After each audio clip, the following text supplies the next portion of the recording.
Bom, nós vamos continuar aqui aquele... Semana passada eu estava viajando, pedi para... Não deu para eu voltar, eu ia voltar, mas não deu para eu voltar. Eu pedi para o Adolfo fazer para nós aqui. Ele me disse onde parou. Parou no item 4, daquele estudo que a gente está fazendo sobre os fluidos, né? Aquele artigo sobre os fluidos. Aliás, um artigo muito bacana, muito rico, né? Onde Kardec aproveita para fazer um compêndio inteiro da doutrina espírita aqui, né? Ele vai trazer várias facetas. É um artigo muito interessante. Então, nós vamos continuar no item 4. Deixa eu compartilhar aqui. Vamos lá. Já estão vendo? Sim. Pode mandar bala. Mário, está vendo. Tá bom, pode começar. Então, vamos lá. Até agora, só se tinham ideias muito incompletas sobre o mundo espiritual ou invisível. Imaginavam-se os espíritos como seres fora da humanidade. Os anjos também eram criaturas à parte, de uma natureza mais perfeita. Quanto ao estado das almas, depois da morte, os conhecimentos não eram mais positivos. A opinião mais geral fazia deles seres abstratos, dispersos na imensidade e não tendo mais relações com os vivos, a não ser que estivessem em segundo a doutrina da Igreja, nas beatitudes do céu ou nas trevas do inferno. Além disso, como as observações da ciência não vão além da matéria tangível, sobe um pouquinho mais.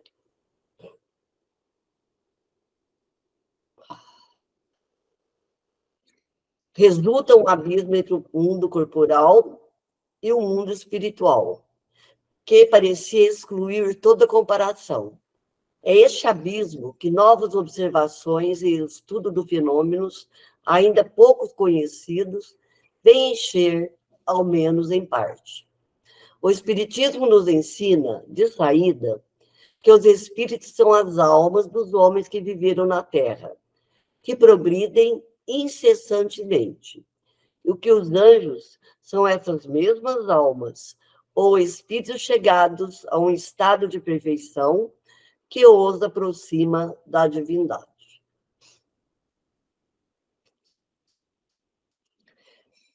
Em segundo lugar, ensina-nos que as almas passam alternadamente do estado de encarnação ao de erraticidade, que neste último estado, elas constituem a população invisível do globo, ao qual ficam ligados até que tenham adquirido o desenvolvimento intelectual e moral que comporta a natureza deste globo, depois que o deixam, passando a um mundo mais adiantado.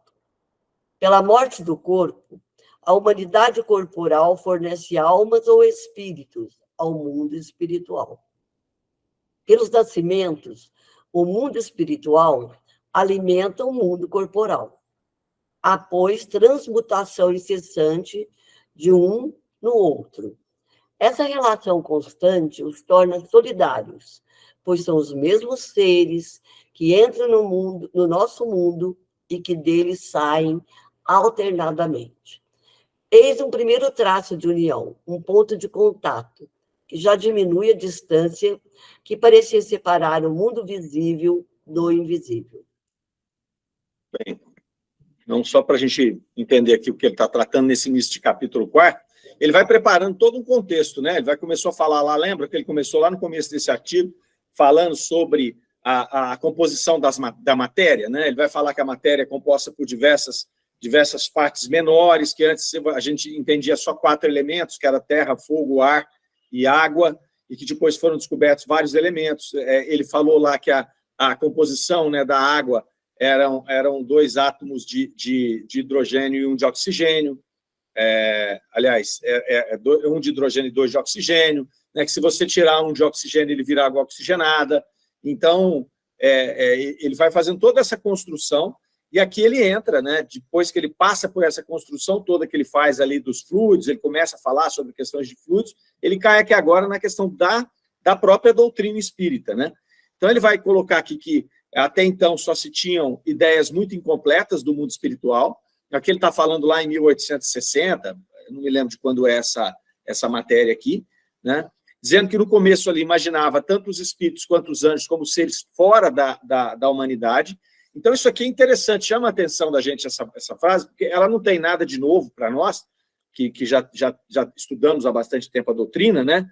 Mas é uma coisa interessante da gente refletir pelo seguinte, imaginava-se os anjos e os espíritos como seres à parte, fora da humanidade.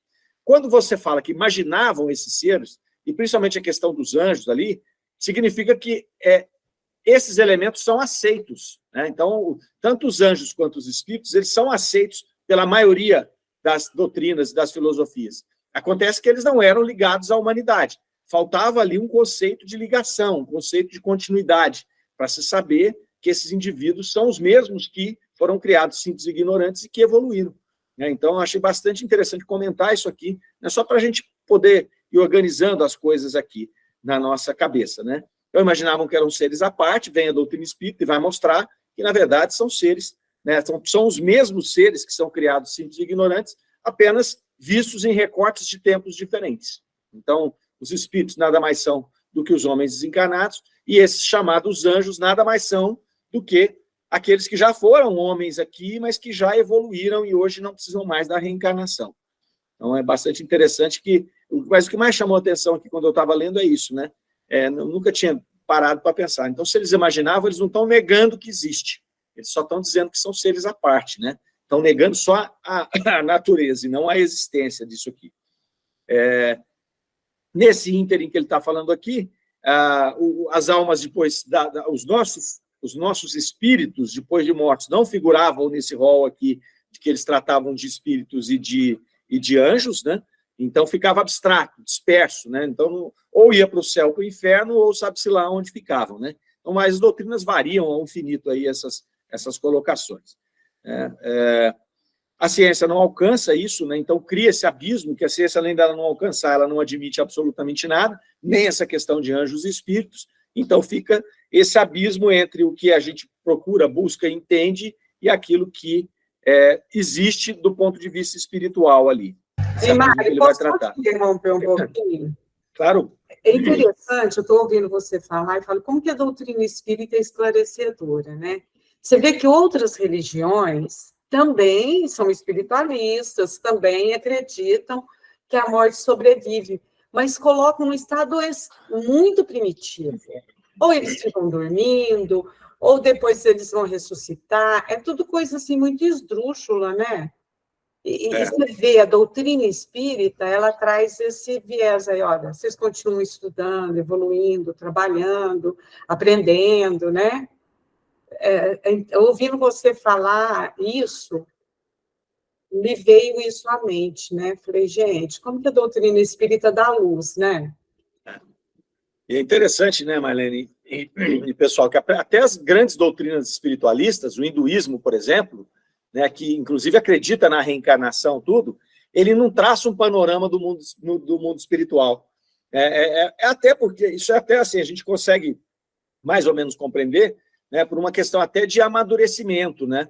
Então, porque eles têm, só que há uma lacuna ali, eles sabem que a gente vai desencarnar e vai reencarnar, eles chamam isso da roda do Sansara, então sabe também que a gente vai evoluir até o momento em que não vamos reencarnar mais, e esse aí é o objetivo de todo hinduísta, todo yoga, é trabalhar a sua reforma íntima, a sua questão moral, para ele não necessitar reencarnar mais, né?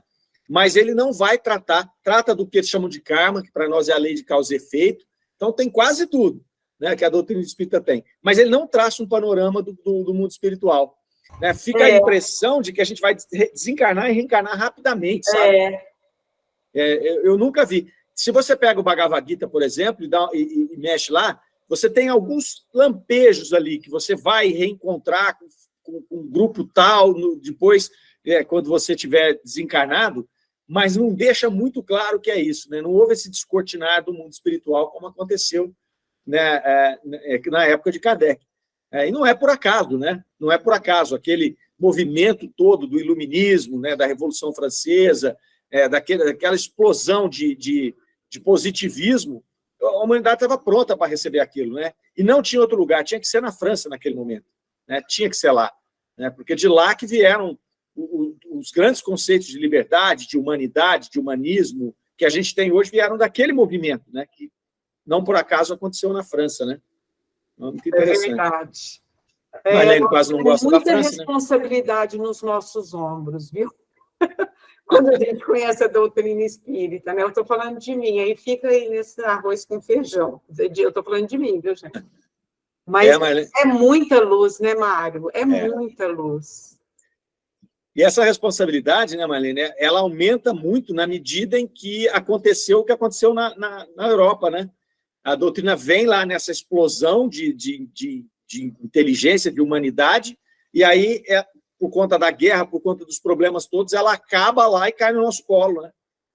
Então, a responsabilidade aumenta, né? Porque ela está aqui no colo, está no Brasil, né? Se a gente não tivesse fomentado a doutrina aí nos últimos 100 anos, ela tinha acabado, né? Ela tinha acabado. E pensa bem, os espíritos terem que recomeçar isso e fazer tudo de novo, esse processo, né?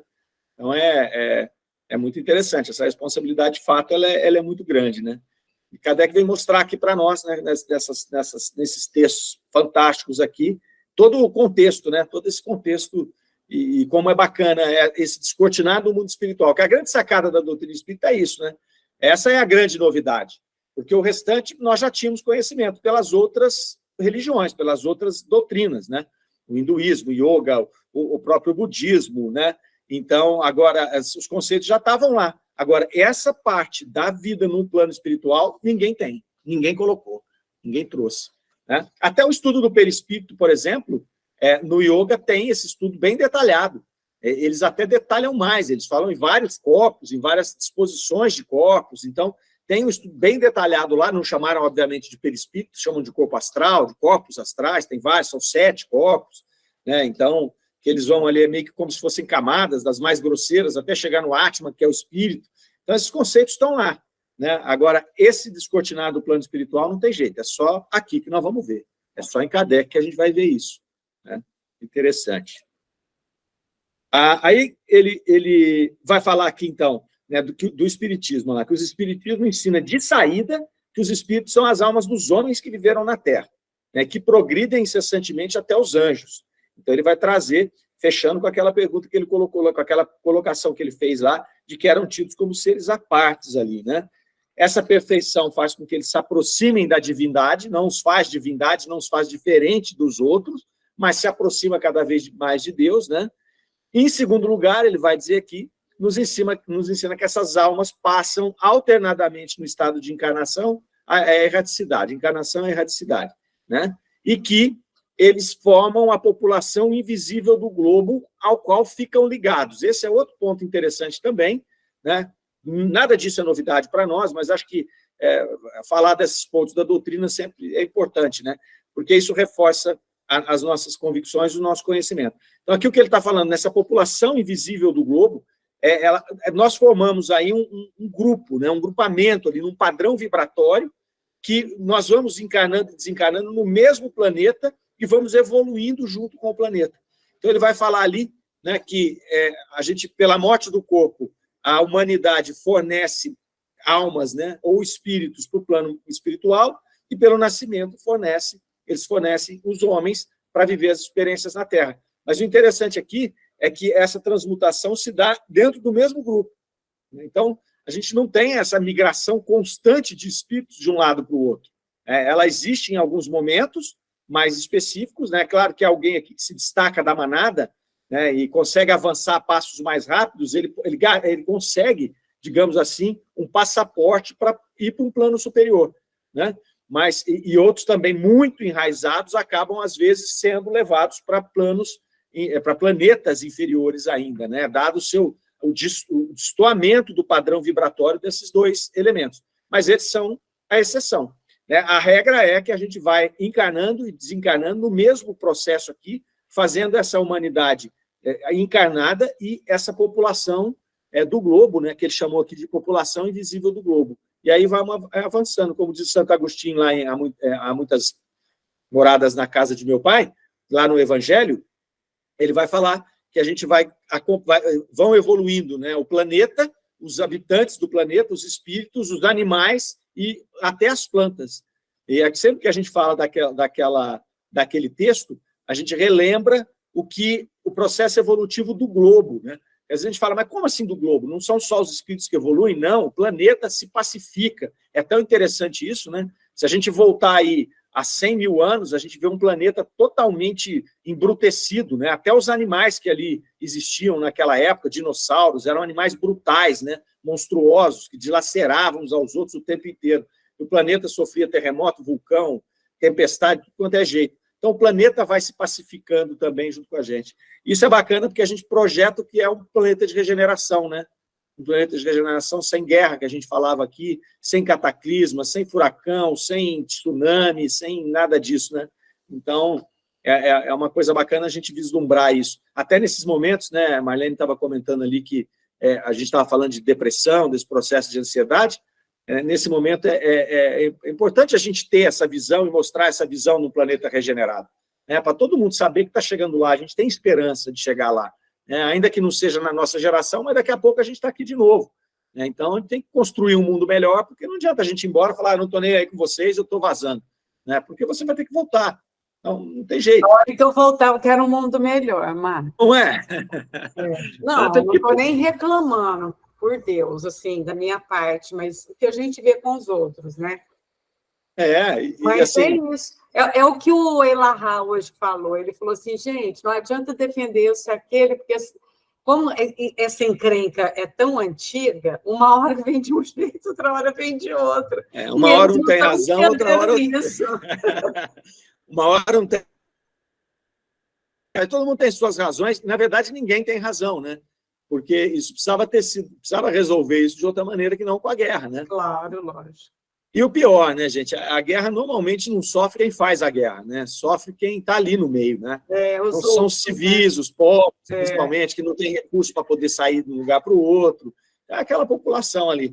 Mas é do planeta de regeneração, de expiação e provas, né? E quem está ali não podia estar em outro lugar, tinha que viver aquilo ali mesmo, nesse momento, seja por um processo expiatório, seja por uma prova, né? Vai servir de evolução para eles, mas que é doloroso, né? É muito doloroso ver isso daí.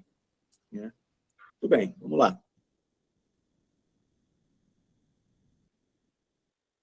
Seguir. A natureza íntima da alma, isto é, do princípio inteligente, fonte do pensamento, escapa completamente às nossas investigações. Mas agora se sabe que a alma é revestida de um envoltório ou corpo fluídico, e dela faz, depois da morte, do corpo material, como antes um ser distinto, circunscrito e individual. A alma é o princípio espiritual, considerado isoladamente. É a força atuante e pensante, que não podemos conceber isolada da matéria, senão como uma abstração. Revestida de seu envoltório fluídico ou perispírito, a alma constitui o ser chamado espírito. Como quando está revestida do envoltório corporal, constitui o homem. Ora, se bem que no estado de espírito goze de propriedades e de faculdades especiais, não deixou de pertencer à humanidade. Os espíritos são, pois, seres semelhantes a nós, já que cada um de nós se torna espírito após a morte do corpo, e cada espírito se torna homem pelo nascimento. Aqui ele tá trazendo para nós aqui, primeiramente, essa nossa falta de condição de conhecimento da natureza íntima da alma. Isso é uma coisa que os espíritos deixaram claro, que a gente não tem ainda condição, maturidade, elementos suficientes para conhecer essa natureza íntima da alma. Mas nós sabemos que ela está lá, que ela existe, não nos importa saber mais que isso, os espíritos já nos disseram. Mas ele vai fazer essa separação, então, da alma, do perispírito e do corpo físico, deixando o perispírito como esse elo intermediário de manifestação do espírito, seja ele encarnado ou desencarnado, né? Então, vai ser o mesmo processo para os dois casos, né? Quando ele tem corpo físico, ele é o que a gente chama de homem, quando ele não tem, ele é o que a gente chama de espírito. Ele começa a fazer essa separação aqui, e ele faz uma pontuação interessante ali, que os dois pertencem à humanidade. Então, esse também é um conceito que é inovador para aquela época, né? A gente pensar na humanidade como esse conjunto de seres encarnados e desencarnados. Então, mesmo a gente, quando fala em humanidade, né, muitas vezes a gente pensa nos seres humanos que estão encarnados aqui, né, mas ele faz esse chamado para nós, para que a gente possa colocar também esse ser desencarnado no processo de humanidade. Quando se fala aí do relacionamento desses dois mundos, das relações desses dois mundos, que é até um dos objetos de estudo da doutrina espírita, isso não tem jeito de não ser verdade mais. Então, essa humanidade é composta desses dois seres, do espírito encarnado e do espírito desencarnado. Então, ele vem trazer isso aqui para reforçar esse conceito. Vamos lá. Esse envoltório não é a alma, pois não pensa. É apenas uma vestimenta. Sem a alma, o perispírito, assim como o corpo, é uma matéria inerte, privada de vida e de sensações. Dizemos matéria porque, com efeito, o perispírito, embora de natureza etérea e sutil, não deixa de ser matéria, como os fluidos imponderáveis, e, além disso, matéria da mesma natureza e da mesma origem que a mais grosseira matéria tangível, como logo veremos. A alma não reveste o perispírito apenas no estado de espírito. É inseparável desse envoltório, que a segue na encarnação como na erraticidade. Na encarnação, é o laço que une ao envoltório corporal. O intermediário com... Sobe, Mário, por favor.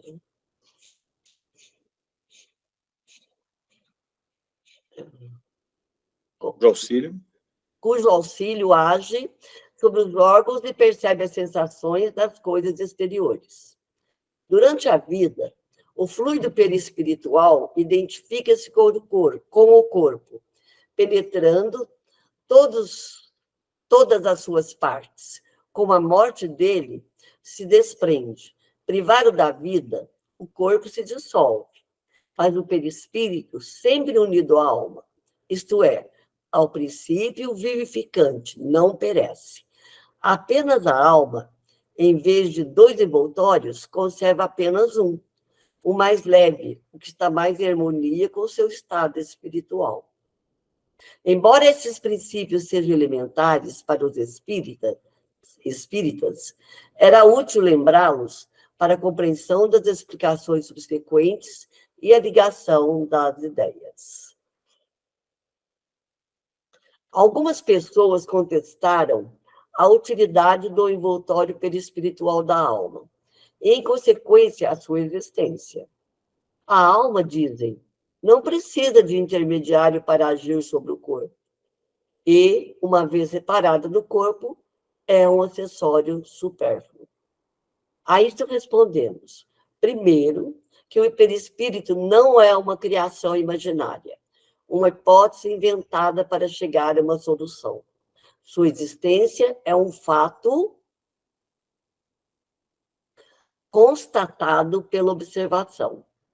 Quanto à sua utilidade, quer durante a vida, quer depois da morte, é preciso admitir que, desde que existe, é que serve para alguma coisa. Os que contestam a utilidade são como um indivíduo que, não compreendendo as funções de certas engrenagens no mecanismo, concluíssem que só servem para complicar desnecessariamente a máquina. Não vê que, se a menor peça fosse suprimida, tudo seria desorganizado.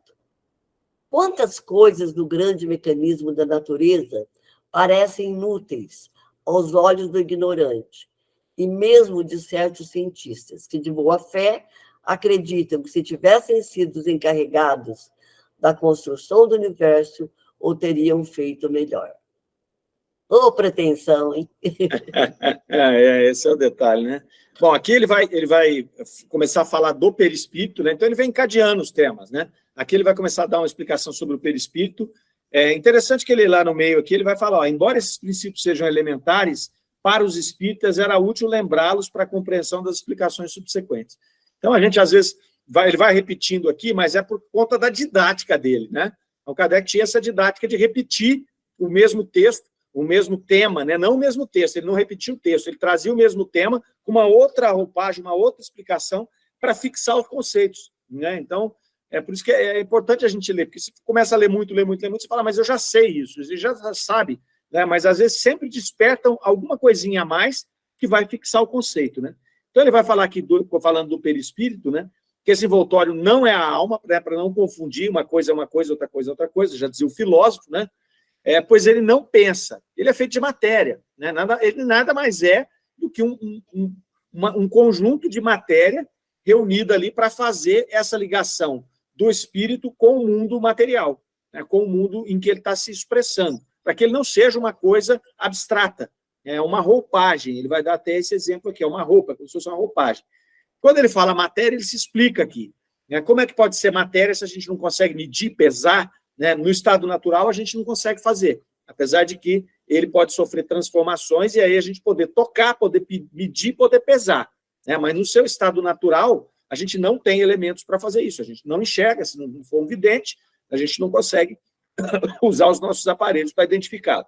Pois bem, ele vai falar que o fato dele estar numa condição diferente da matéria que a gente conhece, não faz menos matéria, uma vez que ele é feito da mesma natureza e tem a origem dos mesmos elementos do globo em que nós fazemos parte. Então, a matéria que nós vemos aqui, ela simplesmente é mais condensada, ela é mais grosseira, por isso que a gente pode tocar, medir, pesar, os nossos instrumentos têm acesso a ela ali, né? Ele vai falar que a alma reveste o perispírito não apenas no estado corpóreo, mas também na erraticidade, a gente já falou um pouco sobre isso aqui, né? Que mais que ele vai tratar aqui? Ele vai falar agora das pessoas que contestaram a existência, a utilidade do perispírito.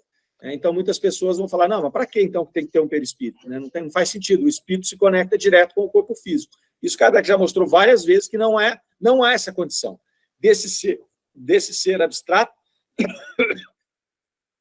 a agir no mundo físico, se não for através dessa camada intermediária que é o perispírito, dessa camada de fluido mais sutil. É como se a coisa tivesse que ir se condensando para poder chegar aqui na matéria densa. Então, o espírito ele não vai acoplar na matéria densa, não tem jeito, ele precisa de um intermediário, né, para que a sua sutileza possa vir alcançando essa matéria aqui. Então, ele fala ali que essas pessoas que não veem utilidade, elas não olham de uma maneira sistêmica, né? Porque o que acontece aqui? Ele vai falar que é a mesma coisa que a pessoa que vê um relógio, por exemplo, e fala, essa pecinha não serve para nada. Só que se você tirar essa pecinha, simplesmente o relógio não funciona, né? Então, quer dizer, toda peça que está ali tem uma função. Não existe peça nenhuma ali que não tenha uma função. Então, ele faz essa analogia aqui, que a pessoa não compreendendo a função de certas engrenagens, acha que ela não serve para nada. Mas a certeza tira essa engrenagem que o motor inteiro vai parar. Então, ele começa dando essa explicação aqui para fixação do conceito. Ok? Vamos lá. Certo. O perispírito é uma das engrenagens mais importantes da economia. A ciência o observou em alguns de seus efeitos e, sucessivamente, tem sido designado sob o nome de fluido vital, fluido ou influxo nervoso, fluido magnético, eletricidade animal, etc., sem se dar conta precisa de sua natureza, de suas propriedades e ainda menos de sua origem. Como envoltório do espírito após a morte, foi suspeitado desde a mais alta antiguidade. Todas as teogonias atribuem aos seres do mundo invisível um fluido fluídico. São Paulo diz em termos precisos que renascemos com um corpo espiritual. Primeira Epístola aos Coríntios. Dá-se o mesmo com todas as grandes verdades baseadas nas leis da natureza, e das quais, em todas as épocas, os homens de gênio tiveram a intuição. É assim que, desde antes de nossa era, hábeis filósofos tinham suspeitado a redondeza da Terra e seu movimento de rotação, o que nada tira ao mérito de Copérnico e de Galileu, sendo mesmo de presumir-se que esses últimos hajam aproveitado as ideias de seus predecessores. graças aos seus trabalhos, o que não passava de uma teoria individual, de uma teoria incompleta e sem provas, desconhecida das massas, tornou-se uma verdadeira científica prática e popular. A doutrina do perispírito está no mesmo caso. O espiritismo não foi o primeiro a descobri-lo, mas assim como Copérnico, para o movimento da Terra, ele o estudou, demonstrou, analisou, definiu e dele tirou fecundos resultados. Sem os estudos modernos mais completos, esta grande verdade, como muitas outras, ainda estaria no estado de letra morta. Bem, olha só que interessante, né? Ele vai falar que vai demonstrar a importância do perispírito, né? Sendo ele uma das engrenagens mais importantes dessa economia, do plano espiritual e do plano material, até porque é ele que faz o meio de campo aí entre esse espírito e o corpo físico, né? Se não fosse ele, a gente não conseguiria nos expressar como seres humanos aqui. Ele faz uma colocação importante aqui, que a ciência já observou em alguns de seus efeitos. Então, mesmo que a ciência não o identifique como perispírito, não aceite que ele tem esse papel de fazer a ligação do espírito com o corpo físico, a ciência já identificou que existe alguma coisa fora do nosso campo material, né? Isso positivamente, ele está falando da ciência material. E aí ele fala lá, ó, e designou sobre outros nomes, sob o nome de fluido vital, fluido ou influxo nervoso, fluido magnético, eletricidade animal, etc. Então, a ciência já identificou que nós temos alguma coisa fora do nosso corpo físico, algum campo vibracional aqui, que pode ser tratado com qualquer um desses nomes, ou outros nomes, ele põe o etc. aqui, né?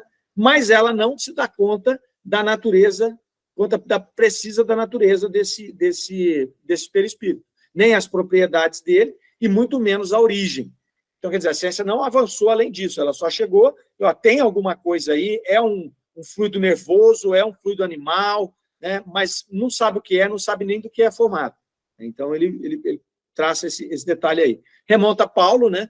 Paulo lá diz que nós vamos renascer com um corpo espiritual. Paulo teve essa visão desse corpo espiritual, falou um pouco sobre isso, né? Mas ele falava bastante em metáforas ali, uma forma de falar naturalmente para aquele povo daquela época poder compreender, né? E também para deixar para depois, né? Quem lesse aquilo 1000 anos depois, poder aprofundar naquele conhecimento, né? E aí Kardec vai falar que isso aconteceu com todas as grandes verdades, né? As pessoas foram intuindo, as leis da natureza, elas começaram sendo intuídas pelos grandes gênios, e a gente sabe que esses grandes gênios são, na verdade, grandes médiuns também, né? Porque eles têm essa inspiração, eles têm essa visão.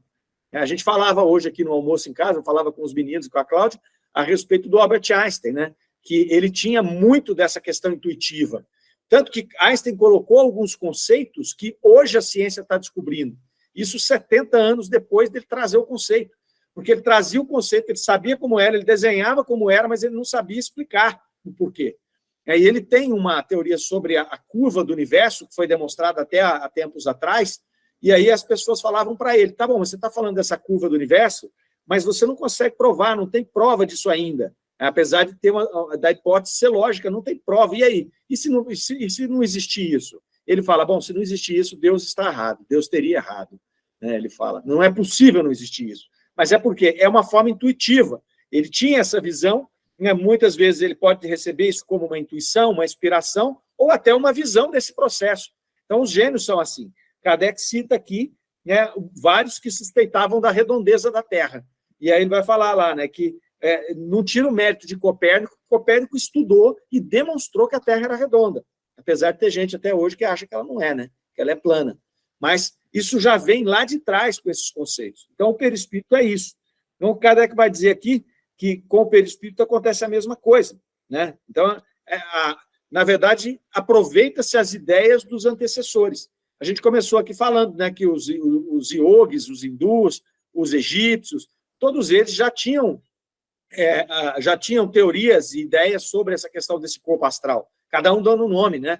Mas foi a doutrina espírita que fez o quê? Ela aprofundou nesse processo. Ela até nem partiu deles, ela partiu da informação dos espíritos, né? Mas isso não é uma ideia nova, Kardec já coloca aqui, né, que ela não foi o primeiro a descobrir o perispírito. Então, a gente falava disso lá no começo da nossa reunião, né? Mas ela foi o primeiro que estudou desta forma, de maneira positiva, né, para poder compreender, demonstrar ali, analisar e tirar esses resultados. Até então, você tinha ideias mais intuitivas desse processo. O que coube à doutrina espírita é fazer um trabalho mais científico, um trabalho de demonstração mais detalhado, mais palpável aí desses conhecimentos todos. Seguindo. O perispírito é o traço de união que liga o mundo espiritual ao mundo corporal. O espiritismo nos mostra em relação tão íntima e tão constante que de um ao outro a transição é quase insensível. Ora, assim como na natureza o reino vegetal se liga ao reino animal por seres semi-vegetais e semi-animais, o estado corporal se liga ao estado espiritual, não só pelo princípio inteligente, que é o mesmo, mas ainda pelo envoltório fluídico, ao mesmo tempo semimaterial e semi-espiritual, desse mesmo princípio. Durante a vida terrena, o ser corporal e o ser espiritual estão confundidos e agem de acordo. A morte do corpo apenas os separa. A ligação destes dois estados é tal e eles reagem um sobre o outro com tanta força que dia virá em que será reconhecido que o estudo da história natural do homem não poderia ser completo sem o estudo do envoltório perispiritual, isto é, sem pôr um pé no domínio do mundo invisível. Só um pouquinho. Esse paralelo é ainda maior quando se observa a origem, a natureza, a formação e as propriedades do perispírito. Observação que decorre naturalmente do estudo dos fluidos. Aqui nesse trecho, aqui nesse curtinho capítulo aqui, ele vai mostrar esse elo de ligação que é o perispírito, né, e essa relação íntima que ele tem, tanto com o espírito aqui que está se manifestando, como com o corpo físico. Ele mostra para nós que, na verdade, a gente ou é espírito, perispírito e matéria, encarnados, ou espírito e perispírito. Então, na verdade, o que se perde ali é só a matéria. Aquilo que se transporta é só a matéria. E que essa separação que se dá do corpo físico quando encarnado para desencarnado é um rompimento simplesmente do abandono da matéria. Isso a gente percebe quando a gente vai estudando o que acontece com os espíritos no momento do desencarne. Esse desenlace pode ser mais ou menos fácil, mais ou menos perturbador, no sentido que há uma perturbação nesse processo, conforme a nossa identificação de espírito com a matéria. Então, aí é que está o detalhe, né? É a mente, é o pensamento, é o espírito que faz com que isso seja difícil, porque o processo ali, se você não tem esse vínculo com a matéria, cessou a vida orgânica, o perispírito já desacopla e o espírito vai cuidar da vida. Então, esse é o ponto aqui que ele vai trazer nesse capítulo. Ô, Mário, Oi. Deve ser muito difícil mesmo para os católicos ou as outras religiões acreditar mesmo nas coisas do espiritismo, porque como se explica a aparição de uma pessoa tal qual ela era, se só para eles existe corpo e alma? É complicado, não é? Né? É difícil, porque ele tem que imaginar a alma se tangibilizando, né? Então, e não dá para ele... Falta alguma coisa, né? Falta. Então, eu acho que é assim, até compreensível que a igreja não esclarece para eles isso. Aliás, a igreja nem...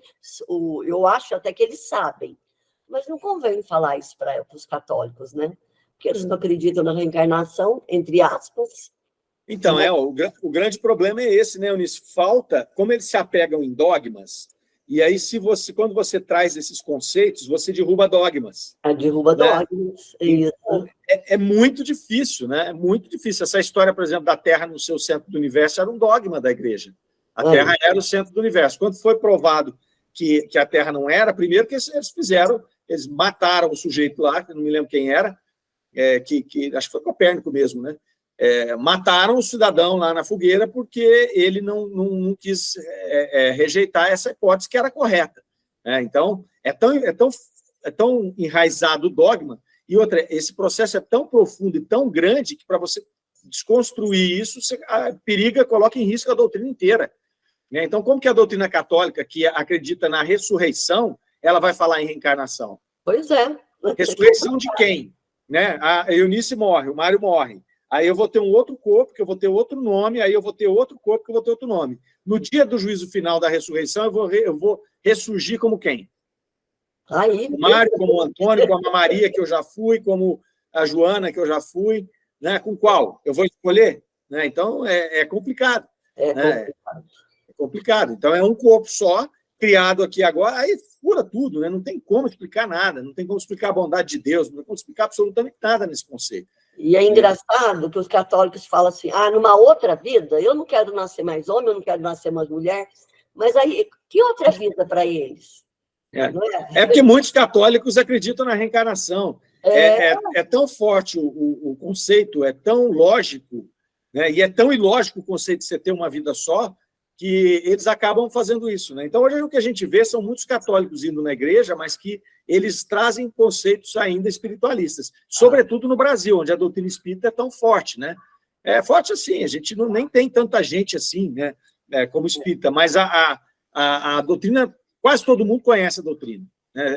São poucos os que a professam, mas quem é simpatizante, ou quem conhece pelo menos, são muitos. São muitos. E as doutrinas orientais também ajudam nisso, com as suas teses reencarnatórias e tudo mais.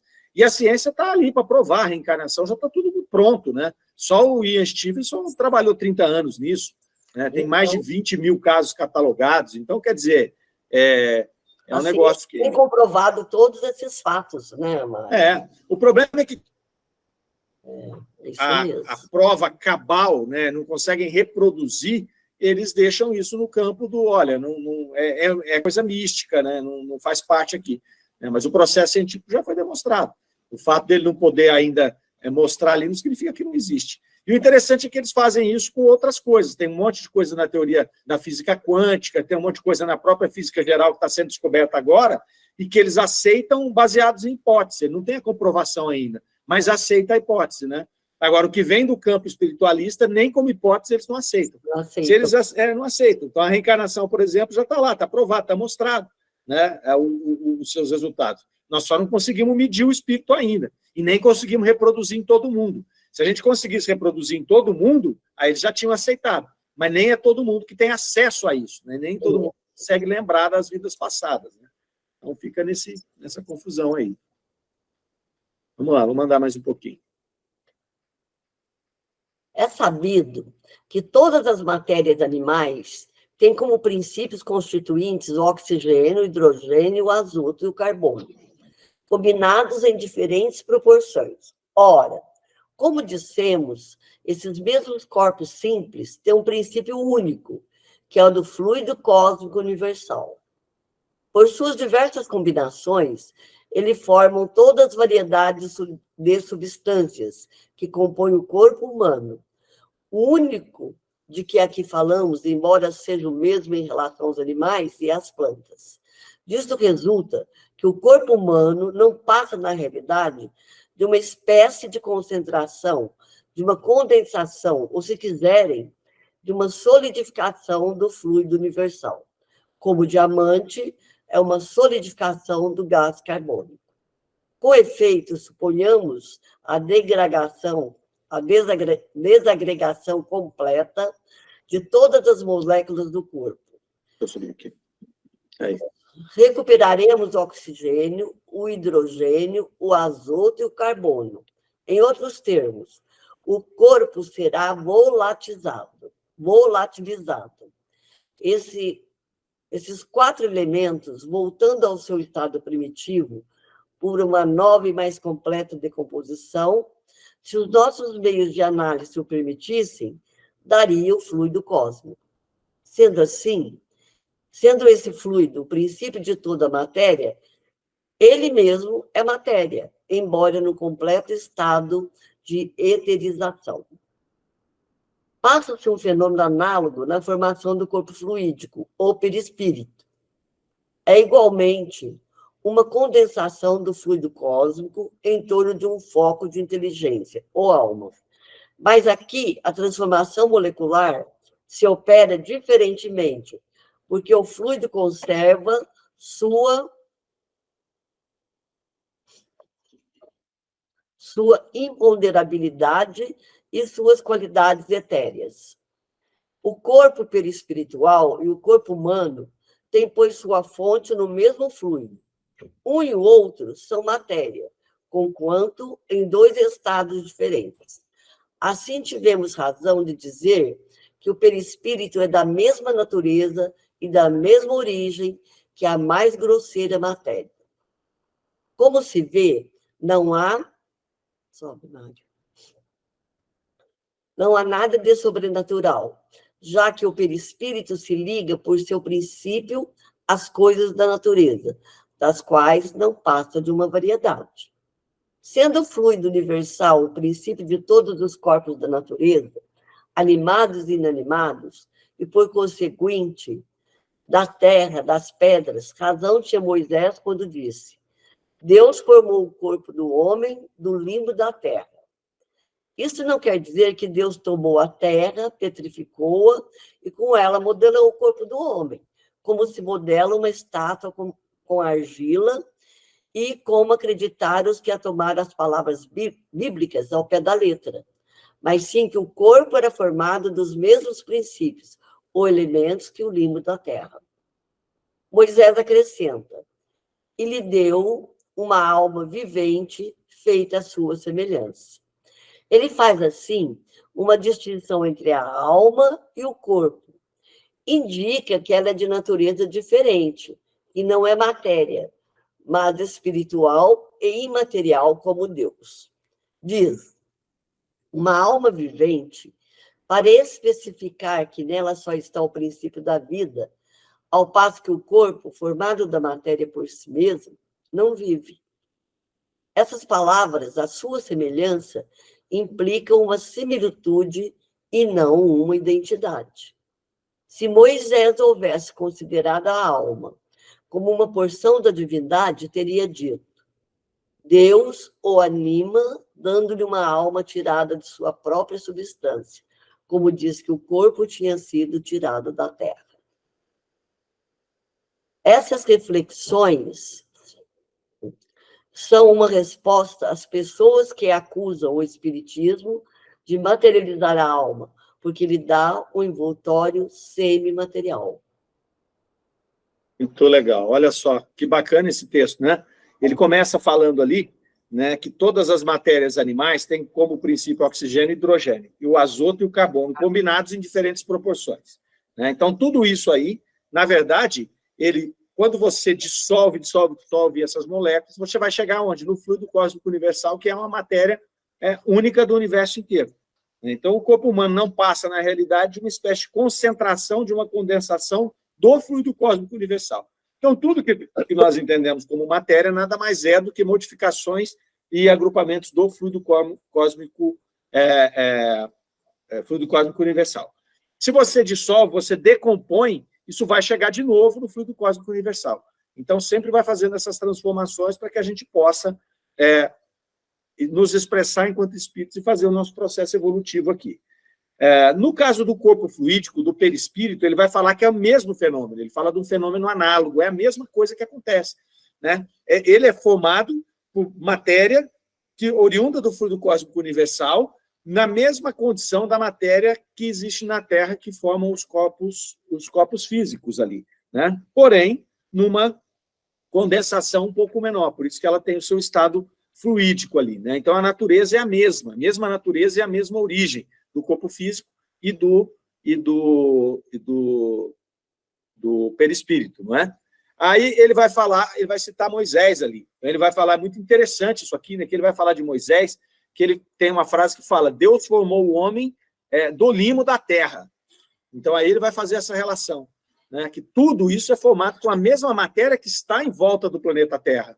Então, por isso que ele fala que é do limo da terra. Ele não está falando que é do barro, né? É uma forma de expressão que demonstra que tudo que é matéria, seja homem, seja animal, seja planta, seja mineral, vegetal, que seja, são tudo moléculas que são oriundas do fluido cósmico universal. Então, o homem físico tem o mesmo princípio todo do planeta. Não é? E aí ele continua com Moisés. E Moisés acrescenta: e lhe deu uma alma vivente feita à sua semelhança. Olha que coisa interessante. Então, no universo tem 3 coisas, a doutrina espírita nos ensina: Deus, espírito e matéria. E aqui ele faz essa colocação que vai dar uma consonância com esse conceito: Deus, espírito e matéria. Por quê? Porque Deus fez uma alma feita à sua semelhança, e ele vai mostrar ali que semelhança, similitude, não é identidade. Então, não é um pedaço, é semelhante, não é um pedaço de Deus.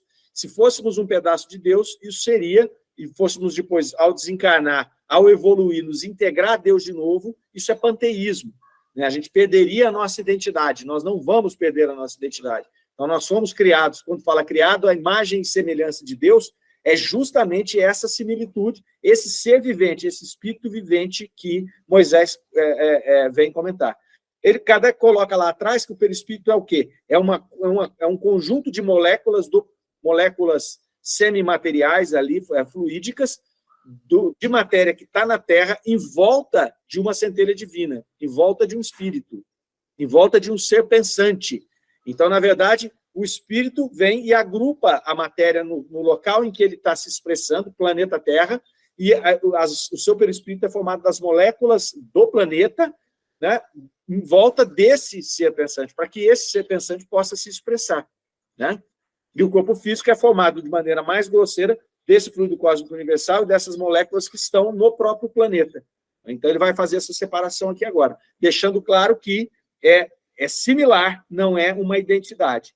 É muito interessante essa colocação que Kardec faz, fechando essa questão aqui do perispírito, né? Ok? Algum comentário, meninos? Esse texto é muito bacana mesmo, Mário. Muito interessante, né? Muito bem, então nós chegamos aqui no item número 8, e aí a semana que vem, então, a gente continua no 8, para frente. Isso mesmo. Ok? Ok. Então tá jóia, meninos. Então, boa noite, gente. Boa noite, bom final de semana a todos. Fiquem com Deus. Bom feriado. Para vocês também, bom feriado. Nem vai aproveitar esse feriado para viajar, Mário? Não.